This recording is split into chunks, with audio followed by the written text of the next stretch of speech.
The performance car scene exploded in the 60s, with trends dominating the news on both sides of the Atlantic. In Italy, Lamborghini created the Miura, and with it, what we now know as the supercar.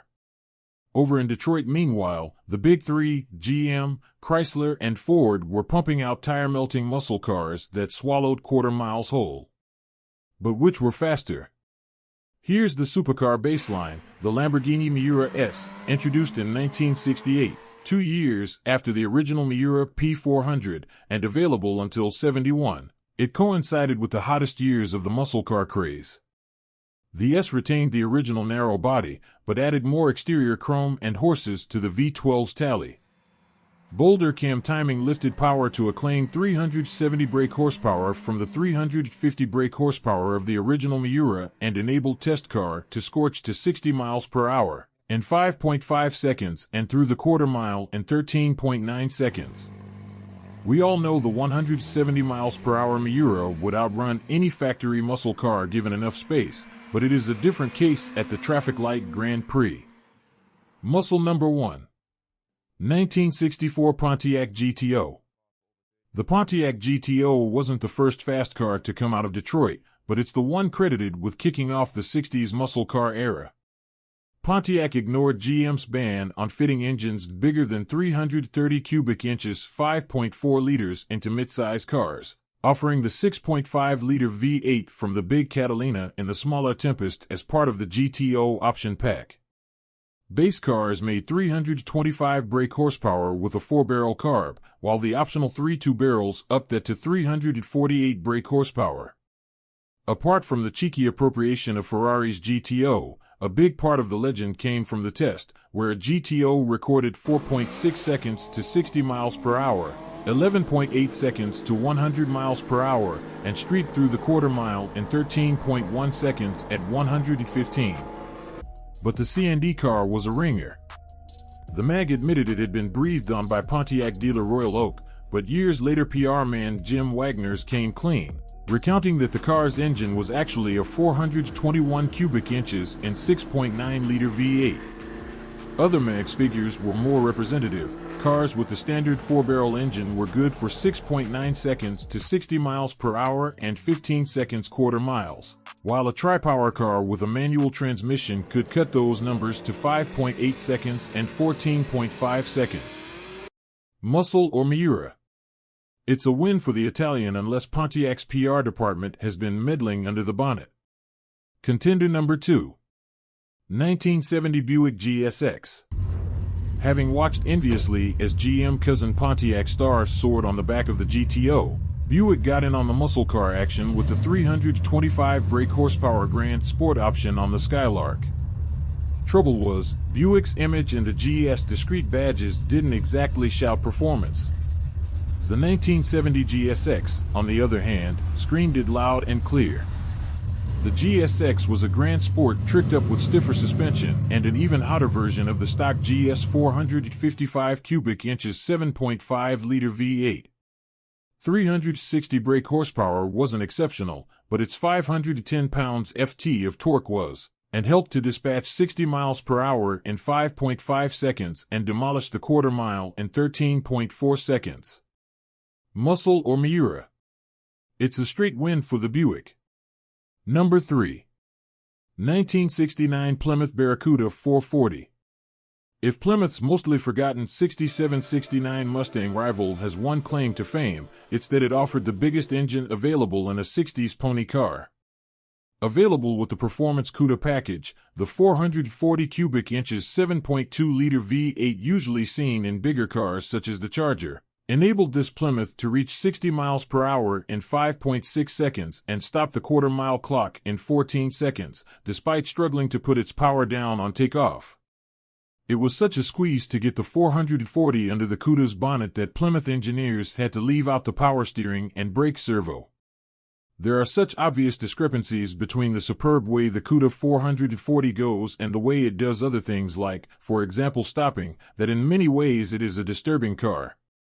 Muscle or Miura? The Lambo noses ahead by a hair. Number 4. 1966 Dodge Coronet Hemi. Chrysler's legendary Hemi V8 arrived with a bang in 1964, notching up drag racing wins and proving so fast in oval racing that it was banned from the 1965 season by NASCAR. The legend was cast, but it was 1966 before the mighty 426 cubic inches 7-liter was available to power-crazed members of the public. You could get a 425 brake horsepower Hemi in Dodge's new fastback first-generation Charger for $66, but real mischief makers would order theirs in the discreet Dodge Coronet. For almost $1,000 over the car's $2,700 base price, you got a tiny Hemi badge on each front wing and the capability to get to 60 miles per hour in 5.3 seconds. Muscle or Miura? A narrow win for the Dodge. Number 5. 1968 Shelby GT 500 KR. The original 1965 Shelby Mustang was a stripped-down, souped-up racer, but by 1968 it was playing the luxury angle as hard as the performance one. Shelby Mustangs were now built in Michigan, not in Carroll Shelby's workshop. They could be ordered with an automatic transmission and air conditioning, and the GT 350 made a feeble 250 brake horsepower in 1967.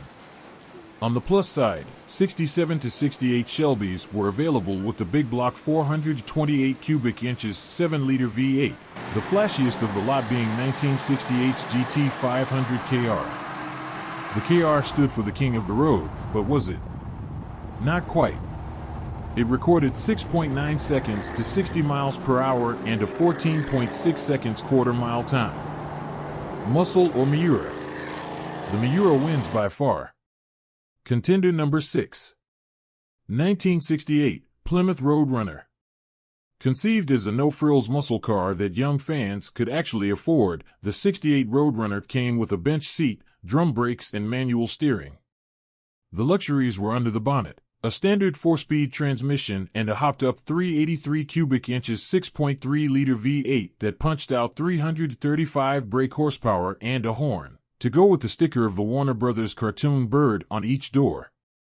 You could size up to the optional 425 brake horsepower Hemi engine, but since it added almost $1,000 to the Roadrunner's price, this car achieved 7.1 seconds to 60 miles per hour in a 383 with a quarter-mile time of 15 seconds. Impressive numbers, even 50 years on, in absolute terms, but nothing special by muscle car standards. Muscle or Miura? An easy win for the Miura. Number 7. 1970 Chevrolet Chevelle SS 454. Chevrolet's answer to the Pontiac GTO, and built from the same GM body platform, was the Chevelle SS or Super Sport. The standard SS for 1970 was the 350 brake horsepower, 6.5-liter SS 396. But the hot ticket was the SS 454 with the optional 7.4-liter LS6 V8. The LS6's claimed 450 brake horsepower was the highest power rating of any Detroit-built car from Muscle's first wave, though rare monsters such as the aluminum block ZL1 Camaro, underrated at 430 brake horsepower, were actually more powerful. So just how quick was this 450 brake horsepower monster? Tests showed it took just 5.4 seconds to reach 60 miles per hour and romp through the quarter in 13.8 seconds. Muscle or Miura? A photo finish, but the Chevy would be the winner to split second. Number 8. 1970 Oldsmobile 442 W30. You could argue that Oldsmobile actually started the whole muscle car thing back in 1949 when it launched the Rocket 88. But come 1964, Olds was caught on the hop along with everyone else by the Pontiac GTO. It responded with the 442, an option pack on the midsize Cutlass that got its name from the 4-barrel carb, 4-speed manual transmission and twin exhaust bolted to its police spec 330 cubic inches, 5.4-liter V8. By 1970, the 442 was packing a massive 455 cubic inches 7.5-liter V8 that churned out 360 brake horsepower and a stomping 500 pounds-ft of torque. Go for the W31 option package and you got functional cold air scoops for the fiberglass bonnet, an aluminum intake manifold, and a small bump to 370 brake horsepower. That was enough for 5.7 seconds to 60 miles per hour and a 14.4 seconds quarter. Not bad for a 4,195 pounds 5-seater with an automatic transmission. In this case, Miura wins, but only if the driver doesn't fluff a shift. Thank you for the attention and have a nice day.